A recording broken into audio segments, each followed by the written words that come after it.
Internet एक open space है। आप इंटरनेट पे कुछ भी लिख सकते हैं, कुछ भी अपलोड कर सकते हैं, लेकिन करंटली अभी जो इंडियन के खिलाफ हेट फैल रहा है इंटरनेट के ऊपर, उसको आप इमेजिन नहीं कर सकते। कोई भी सोशल मीडिया प्लेटफॉर्म हो, चाहे यूट्यूब हो गया, इंस्टाग्राम हो गया, टिकटॉक हो गया, हर जगह इंडियन के खिलाफ स्टीरियोटाइप बना हुआ है। इंडियन को रेसिस्ट कमेंट किया जा रहा है। I want you here. If they are so great in your country, then stay there. Shower you're in this one showering. Because what they need here is more children, obviously. Bigger population. Oh, Sadaji. Hope you don't have sex problems. Internet पे Indians को ऐसे बहुत सारे resist word से बुलाया जाता है, जैसे कड़ी हो गया, पजीत हो गया, स्मेल हो गया, स्वीपर हो गया, और ऐसे ही बहुत सारे भद्दे भद्दे वर्ड्स यूज किए जाते हैं इंडियंस के लिए। Hey, Pajit, you're a biological weapon in this country. मैं अपना एक पर्सनल एक्सपीरियंस बता रहा हूँ। इंडिया के अंदर टिकटॉक बैन है, यूरोप के अंदर आप टिकटॉक यूज कर सकते हैं। अगर यूरोप में गलती से आप टिकटॉक खोल और यहाँ टिकटॉक पे जो रेसिज्म और इंडियंस के खिलाफ स्टीरियोटाइप बना हुआ है, उसको आप इमेजिन नहीं कर सकते हैं। सारे इंडियन स्ट्रीट फूड के वीडियोस वायरल होते हैं यहाँ टिकटॉक पे।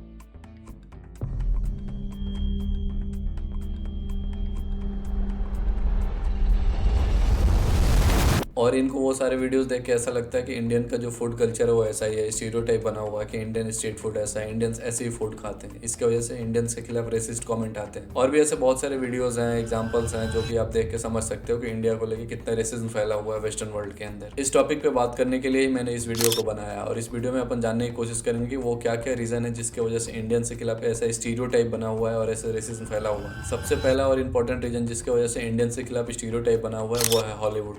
आपको पता होगा कि हॉलीवुड की जितनी मूवीज़ है जहाँ इंडिया को दिखाया जाता है या फिर इंडियंस को दिखाया जाता है, वहाँ इंडियंस को ऐसे दिखाया जाता है कि बहुत गरीब हैं, उनके पास पैसे नहीं है खाने के लिए। या फिर अगर इंडिया को दिखाया जाता है तो स्लम्स दिखाया जाता है, या फिर जो पुअर पार्ट है इंडिया का उसको दिखाया जाता है। इसके वजह से जो हॉलीवुड मूवीज़ देखने वाली ऑडियंस है, उनके दिमाग में ऐसा स्टीरियोटाइप बैठा हुआ कि इंडिया गरीब कंट्री है या फिर इंडिया में सिर्फ स्लम्स है। इसका बहुत ही एक बेस्ट एग्जांपल है स्लम डग मिलियनेयर जो मूवी है, जिसको ऑस्कर मिला, बहुत ही पॉपुलर मूवी है। उस मूवी में भी इंडिया को ऐसे दिखाया गया कि इंडिया बस एक झुग्गी झोपड़ी स्लम का ही कंट्री है, इंडिया के पास कुछ नहीं है। और ये इंडिया के खिलाफ एक गलत परसेप्शन क्रिएट करने में बहुत ही बड़ा मेजर रीजन बताया जाता है। दूसरा रीजन जो बात करें अपन, बहुत सारे ऐसे यूट्यूबर हैं फॉरेन के जो इंडिया में आते हैं और इंडिया के वैसे प्लेसेस पे ही जाते हैं जहाँ पे स्लम्स हो या फिर स्ट्रीट फूड में हाइजीन नहीं हो या फिर जो गरीब लोग रहते हैं, वो चीज़ों को दिखाते हैं और ऐसा प्रिटेंड करने की कोशिश करते हैं कि इंडिया के अंदर सिर्फ यही चीज़ है। By this guy down this. Oh God.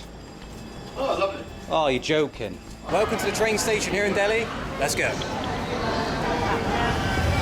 और उन सारे वीडियोस के कमेंट में अगर जाके देखते हो तो आपको ऐसा हेट मिलेगा इंडियंस के खिलाफ, और इंडियंस के खिलाफ ऐसे रेसिस्ट कमेंट मिलेंगे कि आप इमेजिन नहीं कर सकते कि किस लेवल का हेट वेस्टर्न कंट्रीज में इंडिया को लेके बना हुआ है।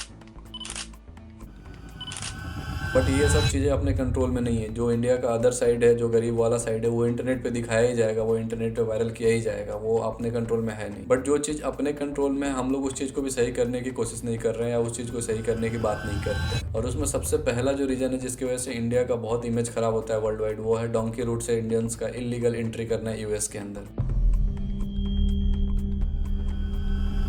US custom and border protection के जो रिपोर्ट के अनुसार बात करते हो, 2023 के अंदर सिर्फ 1 लाख के आसपास इलीगल इमिग्रेंट्स जो बॉर्डर क्रॉस करते हुए अरेस्ट किए गए हैं यूएस और मेक्सिको बॉर्डर पे। अराउंड 7.5 लाख इंडियंस इलीगल जिनके पास डॉक्यूमेंट नहीं है वो यूएस के अंदर अभी रहते हैं, और जो लोग ज्यादातर डंकी के थ्रू ही गए हुए हैं। और ये सारे डेटा न्यूज के अंदर आए दिन आते रहते हैं और पूरी दुनिया में वायरल होती रहती है, पूरी दुनिया देखती रहती है, और इसकी वजह से इंडिया का इमेज बहुत खराब होता है। इंडियंस को लेकर बहुत ज्यादा गलत परसेप्शन बना हुआ है। हम इंडियंस इस चीज को सही करने के बजाय इसको ग्लोरीफाई करते हैं। आप अगर हरियाणा, पंजाब या फिर गुजरात के स्टेट में जाएंगे तो वहाँ ऐसा ग्लोरीफाई करके दिखाया जाता है डोंकी रूट को, जिसकी वजह से वहाँ के जो यूथ हैं वो अपने सारे प्रॉपर्टी को बेच देते हैं, अपनी पूरी फैमिली को पीछे छोड़ देते हैं ऐसे रूट को फॉलो करने के लिए, और बहुत सारे लोगों का इसमें जान भी चला जाता है। और उनको ये चीज़ का भी कुछ पता नहीं होता है कि अगर पहुँच भी जाते हैं तो वहाँ जाके उनकी लाइफ कैसी होगी, वो कब तक लीगल होंगे, वापस आ पाएंगे या नहीं आ पाएंगे। भाई हम अमेरिका डोंकी खातर आए थे भाई, 4 जने बचे भाई हम। अगला इंपॉर्टेंट रीजन जिस चीज़ पे हम इंडियंस को ध्यान देना होगा वो है ऑब्सेशन विद वाइट स्किन। आपने देखा होगा जब गोरे लोग इंडिया आते हैं, ऐसे टूरिस्टिक प्लेस पे जाते हैं तो वहाँ पे भीड़ लग जाती है, लोग फोटो लेने लगते हैं, क्रिंज वीडियोस बनाने लगते हैं। पता नहीं लोगों को ऐसा क्या लगता है कि लोग ऐसा सेलिब्रिटी की तरह ट्रीट करने लगते हैं। लोगों के दिमाग में ऐसा बैठा हुआ है कि गोरा है मतलब कि बहुत एजुकेटेड होगा, बहुत पैसे वाला होगा, बहुत सिविलाइज होगा।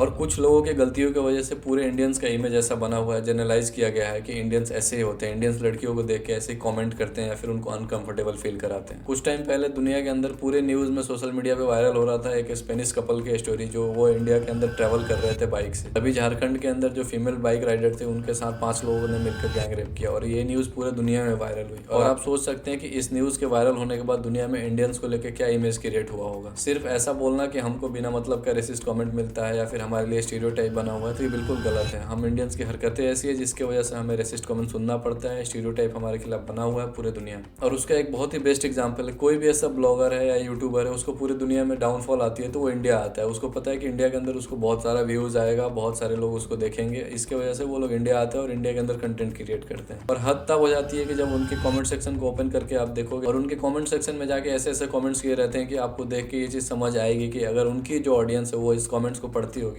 तो उनके दिमाग में क्या परसेप्शन बनता होगा इंडिया को लेकर। जैसे कमेंट्स होते हैं, India is not for beginner, Indians attendance here. अगला कारण जिसकी वजह से इंडिया को लेकर इंटरनेट पे हेट फैला हुआ है या फिर इंडिया को लेकर ऐसा स्टीरियोटाइप बना हुआ है, वो हमारे फूड ब्लॉगर्स। आपको पता होगा कि इंडियन फूड ब्लॉगर के वीडियोस टिकटॉक पे कितने वायरल हुए हैं, जो भी स्ट्रीट फूड है स्पेशली हमारे वहाँ पे जो अनहाइजीनिक फूड बेचा जाता है उसको फूड ब्लॉगर कैप्चर करते हैं क्योंकि उनको व्यूज़ मिलता है और उस वीडियोस को वो इंटरनेट पे डालते हैं और इंटरनेट पे पूरी दुनिया में वो वीडियोस वायरल हो जाती है। और पूरे दुनिया के नज़र में ऐसा बैठा हुआ है कि हम इंडियंस का फूड बिल्कुल हाइजीनिक नहीं होता है, हम इंडियंस ऐसे ही फूड खाते हैं। और इस बात में बिल्कुल सच्चाई नहीं है। हाँ, मानते हैं कि हमारे जो इंडिया का स्ट्रीट फूड है उसके हाइजीन स्टैंडर्ड बहुत ही खराब है। इंडियन जो स्ट्रीट फूड सेलर है वो बिल्कुल हाइजीन के ऊपर ध्यान नहीं देते और ये सारी वीडियोज़ इंटरनेट पर हमेशा वायरल होती है। और बहुत लोग इंडिया के अंदर ये भी हैं, उन लोगों को भी सपोर्ट करने आ जाते हैं कि हाँ वो लोग गरीब है, उनके पास पैसा नहीं है, वो लोग कैसे हाइजीन मेंटेन करें। तो इस बात में बिल्कुल सच्चाई नहीं है। जो हमारे स्ट्रीट पे फूड सेल करने वाले होते हैं वो इतने भी गरीब नहीं होते हैं कि बेसिक हाइजीन को वो मेंटेन ना कर। और हम लोग जो वहाँ जाके स्ट्रीट फूड खाते हैं वो लोग इस चीज़ को लेके क्वेश्चन भी नहीं करते हैं कि हाँ आप लोगों के द्वारा हाइजीन क्यों नहीं रखा जा रहा है या फिर साफ सफाई क्यों नहीं रखा जा रहा है। लोग वहाँ खाते हैं और एंजॉय करते हैं और वो वीडियो वायरल जाते हैं हमेशा। अगला कारण जिसकी वजह से पूरे इंडिया को ऐसा समझा जाता है कि स्कैम करने वाली कंट्री, यहाँ पे जितने लोग हैं पूरे इंडियंस को जनरलाइज किया गया कि इंडियंस सिर्फ स्कैम करते हैं या फिर लोगों से पैसा ठगते हैं। क्योंकि पूरे वर्ल्ड में जो 90% से ज़्यादा स्कैम कॉल सेंटर है वो अपने इंडिया के अंदर ही है और सिर्फ 2022 के अंदर ही 10 बिलियन से ज़्यादा यूएसए के अंदर से पैसे चुराए गए स्कैम करके। और उसमें भी जो मैक्सिमम पैसे लिए गए वो वहाँ के रिटायर्ड लोग हैं या फिर जो ओल्ड एज लोग हैं उनके पैसे चुराए गए। ऐसे भी बहुत सारे वीडियोस वायरल हो रखे हैं इंटरनेट पे जिसमें देखा जाता है कि इंडियन स्कैमर्स कॉल करते हैं वेस्टर्न कंट्रीज के लोगों से और उनका जो पर्सनल डिटेल है, बैंक डिटेल है, वो लेने की कोशिश करते हैं और स्कैम करने की कोशिश करते हैं। इस वजह से भी पूरे इंडियंस को ऐसे जनरलाइज कर लिया गया और इंडियंस के खिलाफ ऐसे स्टीरियोटाइप बना हुआ है कि इंडिया के अंदर लोग स्कैम करते हैं, एक दूसरे के पैसे चुराते हैं या फिर लोगों से पैसे ठगते हैं। इंडियंस के खिलाफ जो स्टीरियोटाइप है या फिर ऐसे रेसिज्म है वो फॉरेन कंट्री में या फिर इंटरनेट पे देखा जाता है बहुत हद तक। और जहाँ तक बात करें हम इंडियंस की, हम लोग भी 1% कम नहीं है रेसिस्ट कमेंट करने में या फिर रेसिज्म करने में अपने इंडियंस के लिए ही। आए दिन इंटरनेट पे ऐसे वीडियोस वायरल होते हैं जहाँ पंजाबियों को लस्सी बोला जाता है या फिर उनके कमेंट्स में जाकर लस्सी लिख दिया जाता है। इंटरनेट पे इस चीज़ को भी बहुत नॉर्मलाइज कर दिया गया, north versus south. North Indian south Indians को ऐसे अफ्रीकन्स बोलते हैं या फिर साउथ इंडियन नॉर्थ इंडियंस को ऐसे बोलते हैं अनसिविलाइज हैं, एजुकेटेड नहीं है, उल्टा सीधा हरकत करते हैं। हर दिन इंटरनेट पे नॉर्थ ईस्ट वालों को चाइनीज, चाउमीन और पता नहीं कौन कौन से वर्ड से बोला जाता है। और हद तो तब हो जाती है कि बिहारी वर्ड इंडिया के अंदर गाली होया पड़ा है। अदर स्टेट के लोग जो हैं बिहारियों को ऐसे मजदूर, बीमारी और पता नहीं कौन कौन से वर्ड से बोलते हैं। एक बिहारी होने के नाते ये चीज़ बता सकता हूँ कि बिहारियों के खिलाफ जो स्टीरियोटाइप इंडिया के अदर स्टेट में बना हुआ है, जैसे बिहारियों को लोग बीमारी बोल देते हैं या फिर मजदूर बोल देते हैं, तो कैसा फील होता है। आज पूरे दुनिया में इंडियंस को लेकर जो रेसिज्म फैला हुआ है, जो हेट फैला हुआ है, स्टीरियोटाइप बना हुआ है, सेम इंडिया के अदर पार्ट में बिहारियों को लेकर फैला हुआ है, बिहारियों को लेकर किया जाता है। तो सबसे पहले एज ए इंडियन हम इंडियंस को ही अपने इंडियंस के खिलाफ जो रेसिज्म कमेंट पास करते हैं, स्टीरियोटाइप बना के रखें, उसको करना बंद करना पड़ेगा, उस चीज़ को खत्म करना पड़ेगा। उसके बाद जो क्रिटिसिज्म हमारे ऊपर किया जाता है हमारे फूड को लेके या फिर हमारे हाइजीन को लेके, हमारे पॉल्यूशन को लेके, उस चीज़ को अपने को एक्सेप्ट करना होगा, उसको सही करने के लिए काम करना होगा। क्योंकि बहुत ही थिन लाइन होती है क्रिटिसिज्म और रेसिज्म के बीच में। तो जो क्रिटिसिज्म हमको लेके होता है उसको एक्सेप्ट करके हमको उसको सही करना होगा। फिर पूरे दुनिया को खुद ही समझ आने लगेगा कि हम लोग क्रिटिसिज्म को एक्सेप्ट कर रहे हैं, उस चीज़ को लेके सही करने की कोशिश कर रहे हैं जो भी हमारे इंडिया के अंदर प्रॉब्लम है, हाइजीन को लेके है, पॉल्यूशन को लेके है या फिर जो बेसिक सिविक सेंस होते हैं उनको लेके है। तो अपने आप जो रेसिज्म इंडिया के लिए होता है या फिर इंडियंस को लेके होता है वो धीरे धीरे बंद हो जाएगा। उसके लिए सबसे पहला काम ये करना होगा कि हमें अपने गलतियों को एक्सेप्ट करना होगा, ना कि हम जाके उनके कमेंट सेक्शन में ऐसा बोलना शुरू कर दे कि हम इंडियंस, हमारे कल्चर बहुत अच्छा है। क्योंकि हम इंडियंस अपने पास्ट को लेकर बहुत ही ज़्यादा प्राउड फील करते हैं और इस चीज़ को हम समझते हैं कि हमारा पास्ट बहुत ही ज़्यादा ग्रेट रहा है। बट हमें समझना होगा कि पास्ट हमारा ग्रेट रहा है, बट हम प्रेजेंट में क्या कर रहे हैं, प्रेजेंट में हमारा इमेज किस तरह का बना हुआ है पूरी दुनिया की नज़र में। उन सारे गलतियों को सही करने के लिए हम सब लोगों को मिलकर आगे आना होगा, उस चीज़ पे काम करना होगा।